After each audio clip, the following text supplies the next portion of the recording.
Hi and welcome to this video on job interviews. So far we've seen everything about a group discussion and now we're well prepared with the group discussion. The next step usually after the group discussion and you succeed in that is the interview. Now remember there are two parties in an interview, that is the interviewee or the participant and the interviewer or the organization. So by the end of this video, we will be looking at what is the kind of preparation that you will have to make as an interviewee to be successful at an interview. At the end of this video, you will be able to list the steps for conducting a successful interview. So let's go ahead now and look at the meaning of an interview before we actually go into other details of the interview. It's derived from French and Latin words. It says see each other, but interview is actually interacting with each other. There are two parties here and they have to get to know to each other, see if they're suitable for each other, whether they can work together, and a whole gamut of other aspects. Now coming to the purpose, why do we have interviews? For hiring employees. This is one of the most common interviews all of us are familiar with. Now, when I want to hire someone into the organization, I will shortlist some of them, put them through the first stage, which is normally the group discussion, and then call them in for a personal interview. But now, companies also have in the exit process. See, when a person is leaving an organization, usually the HR department conducts something called an exit interview. The idea behind the exit interview is to actually find out why is this particular employee leaving and what are their feelings about the organization. Is there anything that they would like to express which will benefit the organizations? Exit interviews are very common and are extremely structured in process. We have for employee performance appraisals. This is usually done by the superior and the subordinate where they sit at a predetermined time. Maybe it could be half-yearly appraisals or annual appraisals where the superior appraises or evaluates the employee for the performance of their job. Now that we are aware of why the interviews are being conducted, there are other purposes also behind conducting this interview. It is basically to determine is the applicant or the person applying for the job, can they meet the job requirements? Will they be able to perform the job? So we've tested them on the GD level, but that's not enough. Now I need to know on a one-on-one basis as to will he suit my organization. It is structured, it is conducted in a very formal manner. So normally the interviewee is informed of the interview date, time and venue well in advance. And it gives time for both parties to prepare for this interview. Now, the success depends on the communication skills of the participants. It's not the responsibility of just one person over here. Both of them have to be equally good in communication. Communication is not only speaking, it is also understanding, it is also giving feedback.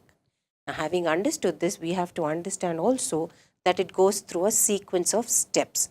So, what are these steps in planning for the interview? First and foremost is preparation. As managers, everything starts with planning, everything starts with preparation. Because if you've got this foundation straight, the rest of the steps are easy to go ahead with. Then is the meeting face to face. Where are you going to meet these people? The venue, the ambience, all that has to be decided. Then evaluating the interview. What is the kind of criteria you're going to use to evaluate the candidate? And finally, taking action. Are you going to employ the person? Are you going to send a reject letter? This all depends on how you have evaluated the candidate.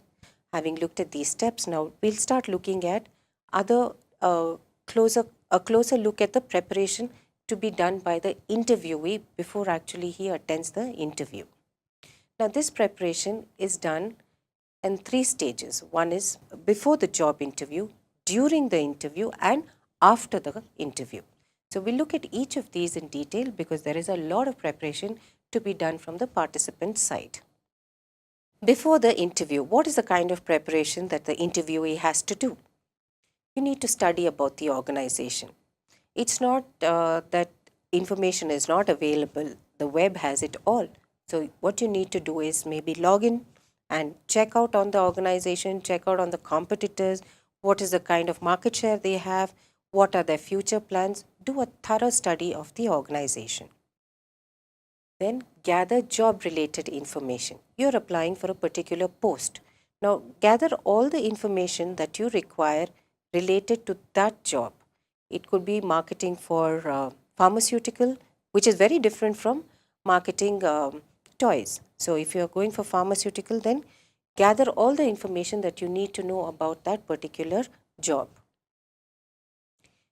Do a self-analysis. You start to look at yourself. Now that you know about the company, you know about the job, look at yourself. What are your interests, your strength, your weakness? Because you should be confident about yourself when you go and sit for the interview. Anticipate what are the questions that could be asked. This you can actually speak to somebody else who's attended interviews and get an idea of it. You also have a lot of questions available on the web. You could search for things like what are the interview questions that can be asked, and then you get a list of questions. Prepare yourself and plan your personal appearance. What is it you're going to wear? Wear something that you're comfortable with. If you're buying new shoes, wear it at least for a week before you wear it for the interview, because you don't want to be having a shoe bite when you're sitting in front of the interviewer. Now going into during the job interview, you've finished your preparation prior to the interview. What are you going to do during the interview? Well, your opening formalities. How are you going to create that first impression? Because the first impression is a lasting impression. Your non-verbal communication. Don't be stiff. Don't hold yourself together. Relax, be comfortable, smile. Use your body language to your advantage. In a group interview, you have a panel of interviewers. It either could be one-on-one or there'll be a single applicant and maybe 3-4. How are you going to address them? And the kind of eye contact you'll have to make during the interview. Don't focus just on one person. One person may ask you the question, of course you look at them, but when you reply, make sure you have the eye contact with everybody. It's two-way. Apart from answering, you also can ask relevant questions. Don't ask irrelevant questions or something which is, of no value. Ask something which is of value. It could be related to the job or to maybe some aspect of the industry. You can ask these questions. Honesty and humility. Now, when you give answers, be humble. Don't boast about yourself. Don't say, I did this or I did that. No. Be very humble, because humility will take you a long way in building a good rapport with the interviewer. Give positive answers. Smile or be nice, and don't be negative. Don't frown. Don't say no or I can't or things like that. Try and be as positive as you can when you're answering your questions. When it comes to salary discussion, see, you would have done your homework on the job related information.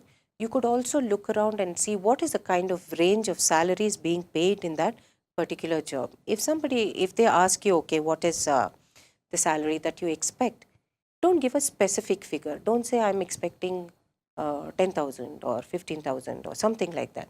Give them a range, and always try and speak in per annum terms, because that is very professional, rather than talking in per month figures. This is a hint that you have to keep in mind. Research what is the salary being paid, give a range, take it maybe 5,000 or 10,000 plus or minus, and give them a range. So it gives them also some kind of a bargaining cushion. Now, how do you close this interview? You have to thank the interviewer. Now, all done, all spoken, you've been comfortable, they've asked you the question, you need to leave. Thank the interviewer for his time.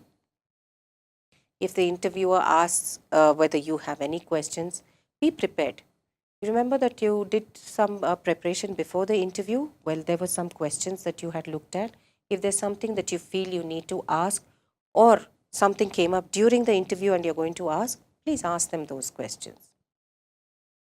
So you could prepare the list in advance, or you could maybe keep it in your memory when you are having the interview.